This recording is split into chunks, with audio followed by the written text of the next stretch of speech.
Hello my dear friends, this is Preeti Rao and you are welcome back to my channel Commerce Net Express. My dear friends, आज का session काफी important होगा क्योंकि हम आज solve करेंगे TGT commerce का ओल्ड पेपर जो 2014 में हुआ था।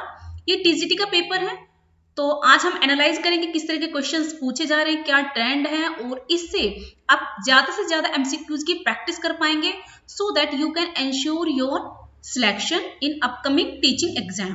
अगर आपका भी सब्जेक्ट कॉमर्स है और आप भी प्रिपरेशन करें किसी भी टीचिंग एग्जाम की, चाहे सेंट्रल गवर्नमेंट से रिलेटेड हो या फिर स्टेट गवर्नमेंट का टीजीटी पीजीटी का पेपर, बशर्ते आपका सब्जेक्ट कॉमर्स होना चाहिए। तो ये सेशन आपके लिए काफी इंपॉर्टेंट होगा। सो माय डियर फ्रेंड्स, बिना किसी देरी के आज का सेशन हम स्टार्ट करते हैं और एनालाइज करेंगे आज के सेशन के एमसीक्यूज को। Let's get started. The very first question is here. Cardinal measure of utility is required in. जो कार्डियल मेजर होता है यूटिलिटी का, वो किसके अंदर रिक्वायर होता है?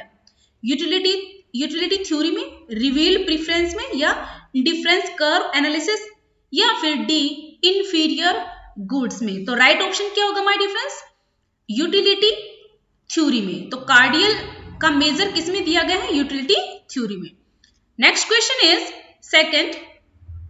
Here the question is asking the payback period refers to। जो हमारा कैपिटल बजटिंग में पेबैक पीरियड होता है, जो फॉर्मूला होता है कैपिटल बजटिंग में, ये क्या होता है? पेबैक पीरियड क्या कहता है हमें? The number of years a project takes to recover its investment, मतलब ओरिजिनल कॉस्ट को। तो राइट ऑप्शन ए ही है इसका कि जितने नंबर ऑफ ईयर किसी भी, अगर आपने किसी प्रोजेक्ट में मान लीजिए 50 लाख रुपीज लगाए हैं, तो इन 50 लाख रुपीज को एक कितने इयर्स में हम रिकवर कर लेंगे, ठीक है? तो वो क्या होता है? हमारा पेबैक पीरियड मेथड। आप इसको ध्यान से पढ़ लीजिएगा, इसकी लैंग्वेज को समझना बहुत जरूरी है। क्वेश्चंस को केवल क्वेश्चन और आंसर आपको रीड आउट नहीं करना, पॉज करके कंप्लीट आप इसके क्वेश्चन को कंप्लीटली रीड आउट कीजिए। Let's move to next question. Question third, indifference curves are usually. जो हमारे इंडिफरेंस कर्व होती हैं वो उनका शेप कैसा होता है? क्या वो कॉन्वेक्स होता है, कॉनकेव होता है, एल शेप की होती है, वर्टिकल होती है? तो माय डियर फ्रेंड्स, हमारे इंडिफरेंस कर्व कौन सी होती है? कॉन्वेक्स होती है। ओके, क्या होती है? कॉन्वेक्स। कुछ इस तरह से ही होती है ना आपकी इंडिफरेंस कर्व। तो ये क्या होती है? कॉन्वेक्स होती है इनकी शेप टू ओरिजिन, मतलब ये कॉन्वेक्स होती है टू ओरिजिन की। Now fourth question, the term opportunity cost refers to. एक टर्म है हमारी अपॉर्चुनिटी कॉस्ट, ये क्या रेफर करती है? Cost related to optimum level of production, variable cost, short term cost, या फिर cost of one product in the term of production of other forgone. तो हमारी अपॉर्चुनिटी कॉस्ट क्या होती है? जो फोरगोन हो गई है, जिसको हम अवेल नहीं करेंगे, हमने कोई अदर ऑल्टरनेट ले लिया है, चूज कर लिया है, और एक हमने जो हमारी अपॉर्चुनिटी थी उसको हमने क्या किया? फोरगोन कर दिया। तो राइट ऑप्शन क्या होगा? D, the cost of one product in term of the production other forgone. Now इसकी थोड़ी कंडीशन ब्लर है, आप इसमें मैनेज करके चलिए। मुझे आप हियर करने की कोशिश कीजिए, मुझे सुनिए, बस इनफ रहेगा, क्योंकि हम ओनली एनालाइज कर रहे हैं। Okay, alternative hypothesis is expressed by. जो हमारा ऑल्टरनेटिव हाइपोथेसिस है उसको हम किससे एक्सप्रेस करते हैं, किससे डिनोट करते हैं? Q1 से, H1 से, B0 से, या फिर D0 से? तो ऑल्टरनेट हाइपोथेसिस किससे करते हैं हम? हमारा नल हाइपोथेसिस तो होता है H0 से और ऑल्टरनेटिव हाइपोथेसिस होता है H1 से। Now next is 6, correlation is expressed by. हम कोरिलेशन किससे एक्सप्रेस करते हैं? Summation X, summation P, R और D। तो काफी लड्डू क्वेश्चन है, सभी ने स्टैटिक्स पढ़ी होगी तो सब बता सकते हैं कि हम कोरिलेशन किसे डिनोट करते हैं? R से। Now 7, which is used when sample size is small. कह रहे हैं इनमें से कौन सा टेस्ट हम यूज करेंगे जब हमारे किसी सैंपल का साइज छोटा है? T test, mode, F test, या नन ऑफ दीज? तो माय डियर फ्रेंड्स, वो कौन सा होगा? A, T test. इसको स्टूडेंट टेस्ट भी कहा जाता है। स्मॉल जो सैंपल होता है टी टेस्ट यूज किया जाता है। Next is 9th, the sum of square of the deviation of 20 Observation from their mean is 720 and the mean is 60. The coefficient of variation is. हम इसका फॉर्मूला यूज करके अगर solve करेंगे तो इसका आंसर आएगा, आंसर होगा 10%. Now 10th, a measure characterizing a population is called a parameter and a similar measure for a sample is called. कौन सा कैरेक्टराइजिंग है, कौन सा मेजर है पॉपुलेशन को कैरेक्टराइज करने के लिए जब बात की जाती है पैरामीटर की, तो क्या होगा my dear friends? Standard error होगा, नॉन पैरामीटर, सैम्पलिंग एरर या स्टैटिस्टिक्स. तो राइट ऑप्शन क्या होगा? स्टैटिस्टिक. ये स्टैटिस्टिक की फॉर्म होती है. Now 12th, when variations in the value of the two variables have a constant ratio, there will be. कोई वेरिएशन हो रहा है टू वेरिएबल्स के अंदर और वो कांस्टेंट रेशियो में हो रहा है, तो हम क्या कहेंगे उसको? जीरो कोरिलेशन कहेंगे, लीनियर कहेंगे, नॉन लीनियर कहेंगे या फिर नन ऑफ दीज. तो राइट ऑप्शन क्या होगा? जब कांस्टेंट रेशियो में हो रहा है, कुछ इस तरह से वो चल रहा है, कांस्टेंट चल रहा है, तो उसको क्या कहेंगे? लीनियर कहेंगे कि वो एक लीनियर में है. ओके, मतलब सिमिलर चेंज आ रहा है उसके अंदर. 13, नॉन बजटरी कंट्रोल टूल्स. जो हमारे नॉन बजटरी कंट्रोल होते हैं वो कौन से टूल होते हैं? Inventory control, PERT, quality control या ऑल ऑफ दीज. तो राइट ऑप्शन क्या होगा इसका? डी. ये सभी हमारे नॉन बजटरी कंट्रोल होते हैं. Now contribution less fixed cost is. Contribution में से अगर हम फिक्स्ड कॉस्ट को लेस कर देते हैं, हमारे पास क्या आएगा? प्रॉफिट आएगा, सेल्स आएगी, मार्जिन ऑफ सेफ्टी आएगी या फिर प्राइस आएगा. तो राइट ऑप्शन क्या होगा इसका? ए. क्या आएगा? प्रॉफिट मिलेगा. जब हम कंट्रीब्यूशन में से फिक्स्ड कॉस्ट को डिडक्ट कर देते हैं तो हमारे पास प्रॉफिट मिलता है. Next is 15th, PERT is a technique used for. जो हमारा पर्ट होता है ये कहाँ यूज किया जाता है? ये रिव्यू टेक्निक होता है किसी प्रोजेक्ट को मैनेजमेंट करने के लिए. तो क्या होता है? क्वालिटी मैनेजमेंट के लिए, प्रोजेक्ट मैनेजमेंट के लिए, डिसीजन मेकिंग के लिए या ऑर्गेनाइजिंग के लिए. तो ये किसके लिए यूज होता है माय डिफरेंस? प्रोजेक्ट मैनेजमेंट के लिए. ठीक है, किसी प्रोजेक्ट को मैनेज करने के लिए कि कम से कम कितना टाइम लगे किसी भी प्रोजेक्ट को कंप्लीट करने में, तो इस टेक्निक का यूज किया जाता है. Now 16, theory G was developed by. जो हमारी थ्योरी जी थी ये किसने दी थी? हेनरी फोर्ड ने, विलियम आउची ने या फिर चार्ल्स एडम्स. तो राइट ऑप्शन क्या है? विलियम आउची ने दी थी जी थ्योरी हमारी लीडरशिप की, मोटिवेशन की, लीडरशिप की सॉरी, मोटिवेशन था. A leader who takes decision after having discussion with his subordinate is known as. एक ऐसा लीडर जो डिसीजन कब लेता है? अपने सबॉर्डिनेट्स और एम्प्लॉइज के साथ डिस्कशन करने के बाद. तो कैसा लीडर है वो? ऑटोक्रेटिक है, बेनिवलेंट है, डेमोक्रेटिक है या फ्री रेन लीडर है? तो सभी की सहमति से अगर कोई डिस्कस करके अगर कोई भी डिसीजन लिया जाता है तो उसको कहते हैं democratic leader. Now 18, all trademarks are. जो जितने भी ट्रेडमार्क्स हैं उनको क्या कहा जाता है? वो ब्रांड्स हैं, प्रोडक्ट्स हैं, सेलिंग है, अल्टीमेट थिंग है. काफी लड्डू क्वेश्चन है, वो एक ब्रांड है. ठीक है, जितने भी ट्रेडमार्क हैं उनको हम ब्रांड के रूप में जानते हैं. Who is the associated with the concept marketing myopia. इनमें से किसने मार्केटिंग मायोपिया का कॉन्सेप्ट दिया था? तो ये मैंने लास्ट जो सोल्व किया था क्वेश्चन पेपर, उसके अंदर भी ये टर्म आई थी. तो हमें आंसर इसका पता है, क्या है? लेविट. राइट ऑप्शन क्या होगा? लेविट ने दिया था. मार्केटिंग मायोपिया क्या थे? जब एक मार्केटर या एक मैनेजर मतलब वो अपने सेलिंग पे एक प्रोडक्ट पे ज्यादा ध्यान देता है अदर देन कस्टमर की प्रेफरेंस को नहीं देता. प्रेफरेंस वो जस्ट प्रोडक्ट को देता है कि जितनी वो ज्यादा मतलब प्रोडक्ट को प्रोड्यूस करता है और सेल करता है, उसका कोई कोई भी कंसर्न नहीं होता कि कस्टमर की क्या नीड है. तो वो क्या होती है? Marketing myopic. मींस एक मार्केटर की नैरो माइंडेड होती है मार्केटिंग, उसको मार्केटिंग मायोपिया कहते हैं. Now 20, skimming pricing is useful for. जो हमारी स्कीमिंग प्राइसिंग मेथड है कहाँ पे यूज किया जाता है ज्यादातर? लग्जरी गुड्स में, कंजम्पशन गुड में, इंडस्ट्रियल गुड्स में या फिर नेसेसिटीज में? तो माय डिफरेंस ज्यादातर यूज किया जाता है लग्जरी गुड्स में। ओके, ये मेथड लग्जरी गुड्स में यूज किया जाता है। Now PNB was established in, जो हमारा पंजाब नेशनल बैंक था ये कब एस्टेब्लिश किया गया था? 1920 में, 1894 में, 1976 में या फिर 1934 में? तो एक काफी पुराना है, ऑलमोस्ट आपके जो स्टेट बैंक है या फिर आपका जो मतलब आप आरबीआई वगैरह कुछ भी जितने भी बैंक सबसे पुराना यही माना जाता है, यही है सबसे पुराना बैंक। कौन सा है? 1894। Now 22 question is asking money market provides, जो हमारी मनी मार्केट है वो क्या प्रोवाइड कराती है? Short term credit, agro credit या फिर कार क्रेडिट्स या फिर नन ऑफ दीज? तो माय डिफरेंस राइट ऑप्शन क्या होगा? Short term market, short term money market जो होती है, मनी मार्केट में शॉर्ट टर्म क्रेडिट मिलते हैं, प्रोवाइड कराती है, ठीक। और कैपिटल मार्केटिंग में, कैपिटल जो मार्केट होती है उसके अंदर लॉन्ग टर्म क्रेडिट होता है।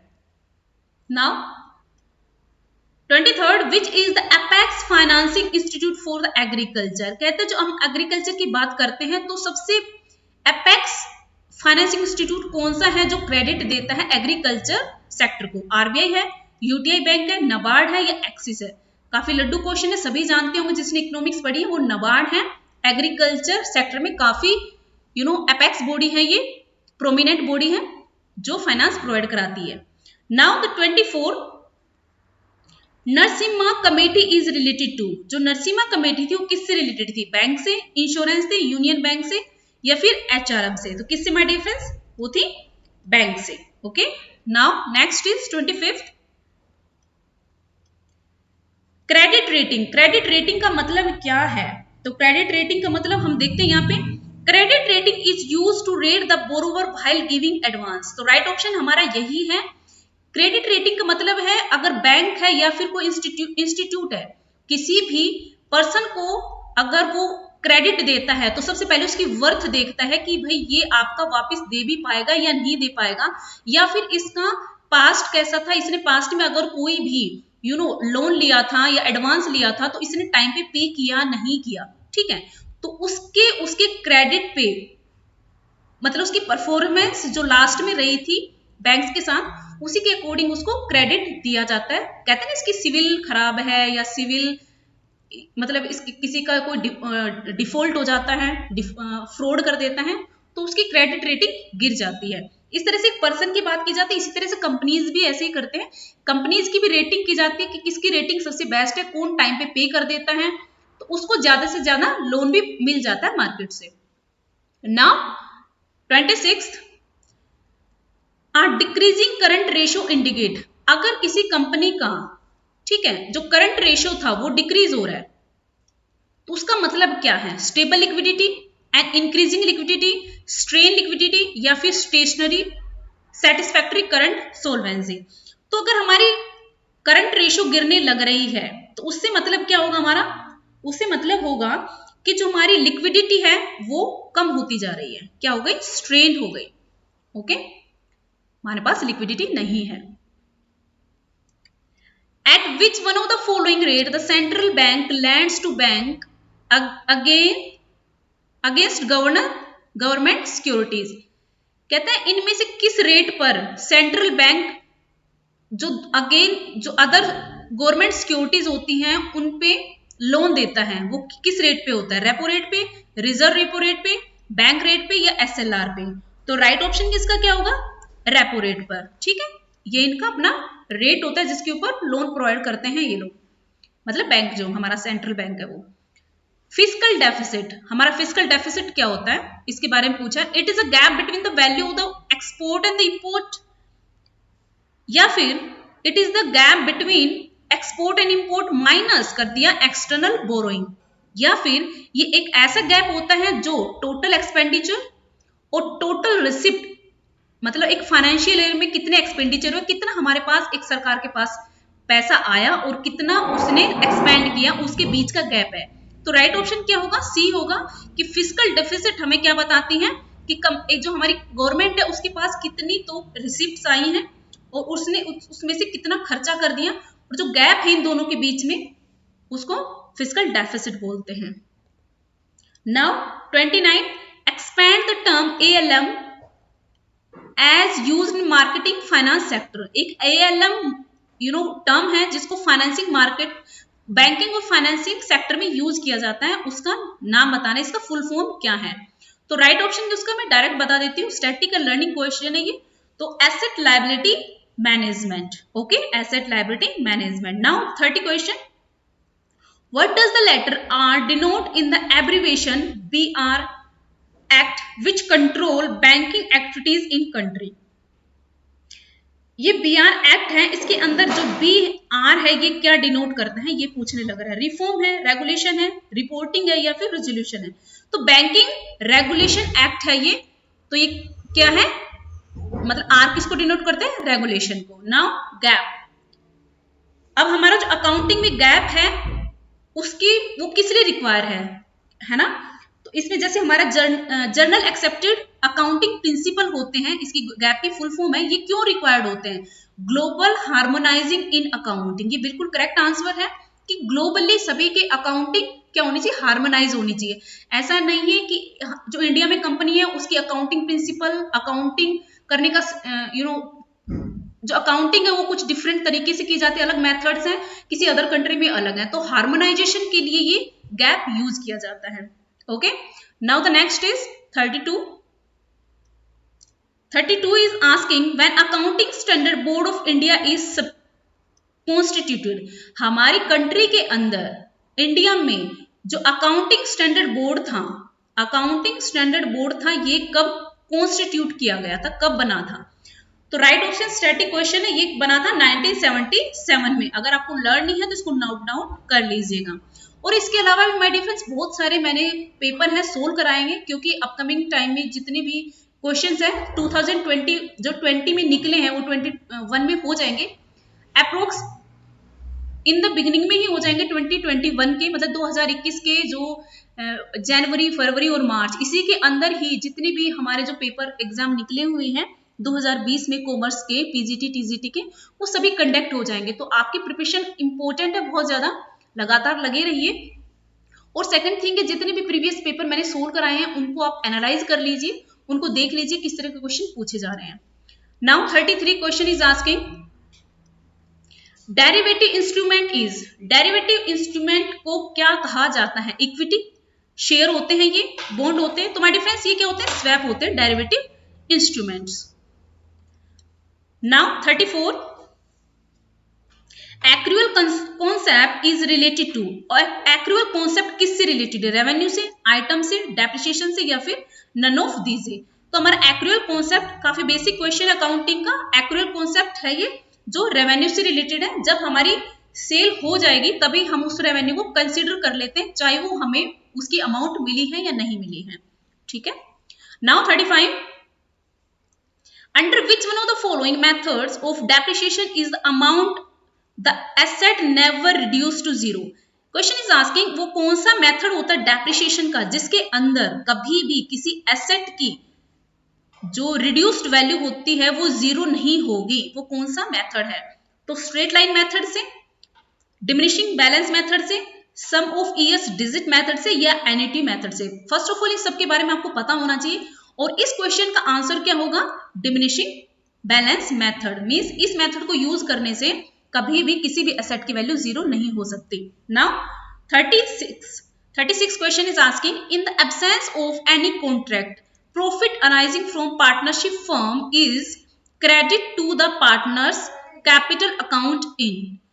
क्वेश्चन इज आस्किंग कि जब प्रॉफिट अराइज होता है और किसी कोई पार्टनरशिप फर्म है जिसके अंदर एब्सेंस है किसी कॉन्ट्रैक्ट का, मतलब उनके बीच में कोई एक रिटर्न में कोई ऐसा कॉन्ट्रैक्ट नहीं है, लेकिन उनके बीच में क्या हो रहा है, उनके यहाँ प्रॉफिट अराइज हुआ है पार्टनरशिप फर्म में, तो उसको किस में क्रेडिट करेंगे, उसकी कैसे क्रेडिट करेंगे, उसकी पार्टनरशिप कैपिटल अकाउंट में, इक्वल प्रोपोर्शन में, कैपिटल रेशियो में, प्रॉफिट शेयरिंग रेशियो में, या the proportion to the assets realised. तो माय डिफरेंस इसका राइट ऑप्शन क्या होगा, जब एब्सेंस होता है कोई एग्रीमेंट उनके बीच में, कोई कॉन्ट्रैक्ट, उस केस के अंदर क्या होता है, उनके प्रॉफिट का शेयर इक्वल होता है, चाहे उन्होंने कोई कितने भी पोर्शन में मतलब प्रोपोर्शन में कितने भी रेशियो में उन लोगों ने अपनी कैपिटल लगा रखी है, लेकिन रेशियो जो प्रॉफिट होगा वो इक्वली डिस्ट्रीब्यूट होगा। Now 37 the ratios which measure the relative contribution of financing by owner and financing provided by the outsiders are called। एक ऐसा रेशियो जो मेजर करता है किसके बीच में, रिलेटिव कंट्रीब्यूशन, किसका कंट्रीब्यूशन है, ओनर का और बाहर से जो हमने फाइनेंस लिया है उसका, उन दोनों के बीच में, मतलब इक्विटी और डेब्ट के बीच में जो रेशियो है, ठीक है, उसको वो क्या दिखाता है, कौन मतलब उसको कौन सा रेशियो मेजर करता है, लिक्विडिटी रेशियो, लेवरेज रेशियो या फिर एक्टिविटी रेशियो, प्रॉफिटेबिलिटी रेशियो। तो राइट ऑप्शन क्या होगा इसका, leverage ratios. Now 38 company with a paid up capital 5000 equity share 10 each, मतलब 5000 इक्विटी शेयर थे, एक की कीमत 10 थी, turnover 4 times with the margin of 8% का sale, the ROI on the company will be, ROI पूछा है, तो राइट ऑप्शन इसका क्या होगा, बी। आप इसको सोल्व कर लीजिएगा, ठीक है, तो इसका राइट ऑप्शन होगा B. Now 39 concept of conservatism refers to taking into account, जो हमारा कॉन्सेप्ट ऑफ कंजर्वेटिज्म है अकाउंटिंग का, वो क्या कंसीडर करता है, ऑल प्रॉफिट्स को, ओनली कैश प्रॉफिट को, ओनली प्रॉफिट रियलाइज्ड को, या profit realised and all losses, possible losses. तो राइट ऑप्शन क्या होगा हमारा, डी होगा, कि किसको करना है, हमें प्रॉफिट रियलाइज होगा तभी उसको रिकॉर्ड करना है, लेकिन अगर हमें लगता है फ्यूचर में कोई लॉस हो रहा है उसी को अभी कंसीडर कर लेंगे। तो ये हमारा कॉन्सेप्ट ऑफ कंजर्वेटिज्म है।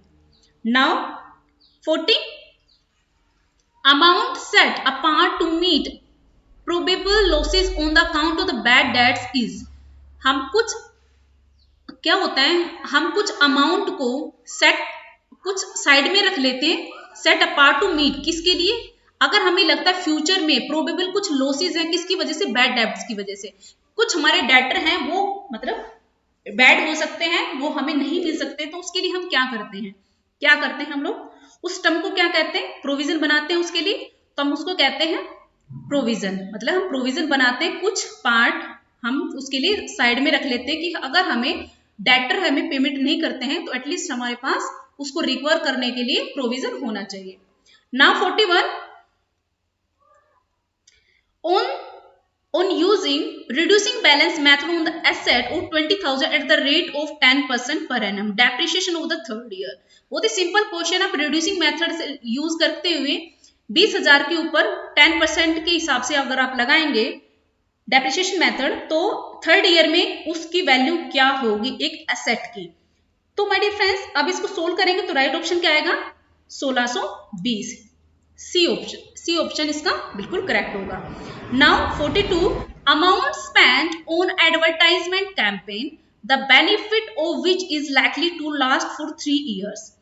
क्वेश्चन कह रहा है कि हमने एक कंपनी है उसने एडवर्टाइजमेंट कैंपेन की, ठीक है, उसका बेनिफिट उसको आने वाले फ्यूचर में 3 years के लिए मिलेगा, ठीक है, मतलब आने अपकमिंग ईयर्स में मिलेगा उसको, तो उसको किस तरह का एक्सपेंडिचर मानते हैं, कैपिटल एक्सपेंडिचर है, रेवेन्यू एक्सपेंडिचर है, डेफर्ड रेवेन्यू एक्सपेंडिचर या कॉन्टीजेंट एक्सपेंडिचर है। तो इस तरह का ऐसा कुछ खर्चा जो हमारे आने वाले सालों में हमें बेनिफिट देता रहेगा, लगातार देता रहेगा, तो उसको कहते हैं deferred revenue expenditure. Now 43 consider the following items, ये कंसीडर करने हैं, डिबेंचर है, रेंट पेड है, प्रीपेड रेंट है, इंटरेस्ट ड्यू है और बैंक ओवरड्राफ्ट है। तो इसमें कह रहा है जो हमारी करंट लायबिलिटी इनमें से कौन सी है, करंट लायबिलिटी, तो डिबेंचर तो लॉन्ग टर्म होगा, प्रीपेड तो होगा ही नहीं, तो इसमें कौन सा है हमारे रेंट, इंटरेस्ट ड्यू, ये हमारा करंट भी हो गया, और बैंक ओवरड्राफ्ट ये भी हमारा करंट लायबिलिटी है, तो राइट ऑप्शन क्या होगा हमारा C. Now 44 the portion of the share capital which can be called up only on the winding up of the company, capital का, शेयर कैपिटल का वो पोर्शन जो केवल हम कब मंगवाते हैं, जब कंपनी वाइंड अप करते हैं तब, ये उससे पहले वो कभी नहीं मंगवाया जाता। तो उस पोर्शन को क्या कहा जाता है? Authorised capital, issued capital, subscribed capital, reserve capital. तो उसको क्या कहते हैं? Reserved capital. ये रिजर्व कैपिटल होता है जिसको हम केवल बाइंडिंग के टाइम पे, कंपनी की बाइंडिंग के टाइम पे ही मंगवा सकते हैं, reserve capital. Now the 45, debentures can be redeemed by. हम डिबेंचर को कैसे रिडीम कर सकते हैं, किस किस तरह से, हम कौन कौन से तरीके यूज करके हम इसको रिडीम कर सकते हैं? तो purchase of the own debenture in the open market, हम खुद के ही, कंपनी अपने खुद के डिबेंचर को ओपन मार्केट से परचेज कर ले, बिल्कुल। Converting them into new class of debenture, या फिर उनको कन्वर्ट कर they knew class of debenture से, बिल्कुल सही है, न्यू क्लास में। कन्वर्टिंग देम इनटू शेयर्स, या फिर उनको रिडीम कर सकती हैं अगर उन्होंने कहा हो अपने डिबेंचर होल्डर से कि भाई हम आपके जो डिबेंचर्स है इनको कन्वर्ट कर देंगे शेयर्स में। तो ये तीनों ही मेथड यूज किए जा सकते हैं। तो राइट ऑप्शन क्या होगा हमारा? D. Now 46, which of the following ratios is most important for judging the long term solvency of the firm? किसी भी कंपनी की लॉन्ग टर्म सोल्वेंसी को अगर हमें जज करना है तो कौन सा रेशियो हम यूज करेंगे? डेब्ट equity ratio, stock turnover ratio, return on investment, या फिक्स्ड एसेट टर्नओवर रेशियो। तो राइट ऑप्शन क्या होगा? ये काफी इंपॉर्टेंट है, बहुत बार पूछा जाता है, इसको भी नोट डाउन कर लीजिएगा। जो डेब्ट इक्विटी रेशियो है ये हमारा किसी भी कंपनी की लॉन्ग टर्म सोल्वेंसी को मेजर करने का टूल है, एक रेशियो है। Now the 47, income tax is a tax. जो हमारा इनकम टैक्स होता है कैसा टैक्स होता है? सोल टैक्स है, डायरेक्ट टैक्स है, सेल टैक्स है, या इनडायरेक्ट टैक्स है? तो हमारे इनकम टैक्स तो हमारी खुद की उस पे लगता है, तो हम खुद ही पे करते हैं, तो उसको क्या कहेंगे? Direct tax. Now assessment year start from, India में असेसमेंट ईयर कब स्टार्ट होता है? 1 दिसंबर, 1 अप्रैल, 1 जून, या फिर 1 मार्च? काफी लड्डू क्वेश्चन है। 1 अप्रैल को, ठीक है। Person is defined under section, person को जब इनकम टैक्स की बात करते हैं तो कौन से सेक्शन के अंडर पर्सन को डिफाइन किया गया है? तो राइट ऑप्शन क्या होगा? Section 2 subsection 31। Right option is a. Learning based question, इसको लर्न कर लीजिएगा। Now income from salary involve income from, जो हमारी इनकम फ्रॉम द सैलरी होती है वो उसमें क्या क्या इंक्लूड होता है, क्या क्या इन्वॉल्व करती है? सैलरी तो है ही खुद के अंदर, उसके अंदर अलाउंसेस भी होंगे अगर कंपनी की साइड से या फिर गवर्नमेंट से हमें अलाउंसेस मिलते हैं, या प्रिक्विजिट्स भी होंगे। मतलब तीनों को मिलाकर इन तीनों पे ही क्या मिलता है? सैलरी पर टैक्स पे करना पड़ता है। Now 51, in case of company who will sign on return of income, तो कह रहा है एक कंपनी है अगर वो क्या दे रही है, एक जस्ट होल्ड, एक कंपनी है, इस एक कंपनी के जो डॉक्यूमेंट होंगे किसके ऊपर? Return on income. मान लो इनकम टैक्स भरने लग रही है तो उस डॉक्यूमेंट के ऊपर साइन किसके होंगे? मैनेजिंग डायरेक्टर के होंगे, मैनेजर के होंगे, ऑडिटर के होंगे, या फिर अकाउंटेंट के होंगे? तो राइट ऑप्शन क्या होगा? मैनेजिंग डायरेक्टर उसके ऊपर साइन करेगा। Gratuity is taxable under the head of income tax, gratuity किस में टैक्सेबल होती है? कौन से हेड में हम ये टैक्सेबल होती है? रेंट में होती है ग्रेजुटी, सैलरी में होती है, हाउस प्रॉपर्टी में होती है, प्रोफेशन में होती है। तो जब हम क्या निकालते हैं? रेंट निकालते हैं, उसके अंदर ग्रेजुटी होती है जो टैक्सेबल होती है, ठीक है।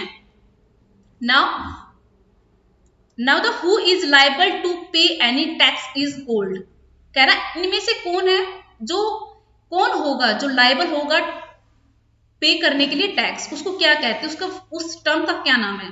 तो उसका नाम क्या? एसएससी, करदाता। जो कर पे करेगा वही क्या करेगा? उसी का वही लायबल है पे करने के लिए टैक्स, तो करदाता। ओके, नाउ 54, उसको एसएससी कहते हैं। काफी सिंपल क्वेश्चन था, बेसिक क्वेश्चन था। Income from the sale of land is an, जब हमें इनकम मिल रही है किसकी वजह से? कोई भी लैंड हमने उसको सेल कर दिया, तो कैसे इनकम मानी जाएगी? Non agriculture income, cost, none of this, या एक्सपेंस? तो देखिए तो बहुत ही इजी दिखाई दे रहे हैं, तो राइट ऑप्शन हम बहुत इजीली इसका आंसर दे सकते थे, नॉन एग्रीकल्चर इनकम। देखिए माय डियर फ्रेंड्स, आप थोड़ा ध्यान रखिएगा, मैं थोड़ा फास्ट करा रही हूँ क्योंकि क्वेश्चन ज्यादा है, ज्यादा लंबी मैं वीडियो करना नहीं चाहती, हम एनालाइज कर रहे हैं इसमें। तो आप ये कीजिएगा, इन क्वेश्चंस को रीड आउट ध्यान से कीजिएगा, ठीक है। ये आपकी ड्यूटी बनती है कि क्वेश्चन को आप अच्छे से पढ़ें, सिर्फ सुनना नहीं है, आपको रीड भी करना है, समझना भी है कि आप होते तो इस क्वेश्चन में कौन सा आंसर टिक करते, ठीक है। ये भी इंपॉर्टेंट है, तो एनालाइज जरूर कीजिएगा। नाउ खुद से एनालाइज करना बहुत इंपॉर्टेंट है। नाउ 55 एग्जेम्प्टेड इनकम इज, इनमें से कौन सी इनकम होगी वो एग्जेम्प्टेड होगी? प्रोविडेंट फंड है, लॉटरी है, हॉर्स रेस है, या ऑल ऑफ दीज? तो कौन सी होगी माय डिफरेंस? प्रोविडेंट फंड में जो इनकम होती है उससे क्या होती है? वो एग्जेम्प्टेड होती है। Now 56 Delhi municipal corporation is, जो हमारी एमसीडी है, जो हमारी एमसीडी वो किस तरह का कॉर्पोरेशन है? कंपनी है वो, एक फर्म है, या लोकल अथॉरिटी है? नॉन ऑफ दीज है। तो ये हमारी क्या है? लोकल अथॉरिटी है। हमारी गली में बहुत आती है एमसीडी वाले। चलो नेक्स्ट है 57 which business losses are allowed, इनमें से कौन सा बिजनेस लॉस है जो अलाउड होगा? लॉस ड्यू टू डकैती, सैलरी, वेजेस, या फिर ये तो देखिए एक्सपेंसेस है, ये तो किसी कंपनी की कोर बिजनेस से रिलेटेड एक्सपेंसेस है। तो ये क्या कहेंगे हम? लॉस ड्यू टू डकैत, जो डकैती होती है ये लॉस है, अलाउड है। Okay now 58 DTC is related to, तो जो हमारा डायरेक्ट टैक्स रहता है ये किससे रिलेटेड है? ये टर्म ही किसकी है? टैक्स की है। तो राइट ऑप्शन क्या होगा इसका? ए। विच इज इनडायरेक्ट टैक्स, इनमें से इनडायरेक्ट टैक्स कौन सा है? Sale tax, income tax, toll tax. तो देखो टोल पे जाते हैं हम, टोल टैक्स खुद देते हैं, इनकम टैक्स भी हम खुद भरते हैं, सेल टैक्स भरते हैं, लेकिन इनडायरेक्ट होता है। ठीक, हमें पता भी नहीं चलता। सेल टैक्स वो काट डिडक्ट कर लेते हैं जब कोई सामान लेने जाते हैं मार्केट से। ठीक है, तो ये क्या है? सेल टैक्स है, ये इनडायरेक्ट है। Now income received in India in previous year is taxable in the hands of, अगर कोई है रेजिडेंट है, सॉरी कोई भी पर्सन है, उसने इनकम किसमें प्रीवियस ईयर में इनकम ली है इंडिया से, तो टैक्सेबल किसके हैंड में होगी? रेजिडेंट के, नॉन रेजिडेंट के, नॉन ऑर्डिनरी रेजिडेंट, या ऑल ऑफ द अबव? तो माय डिफरेंस वो सभी के, चाहे वो रेजिडेंट हो, नॉन रेजिडेंट हो, या नॉन ऑर्डिनरी रेजिडेंट हो, अगर प्रीवियस ईयर में उसने इंडिया के अंदर इनकम रिसीव की है तो ऑब्वियस ही बात है इंडिया में ही वो टैक्सेबल होगी। My dear friends, this is all about today. आज का सेशन यहीं पे एंड होता है। Thank you so much, good luck, good bye, अपनी प्रैक्टिस करते रहिएगा।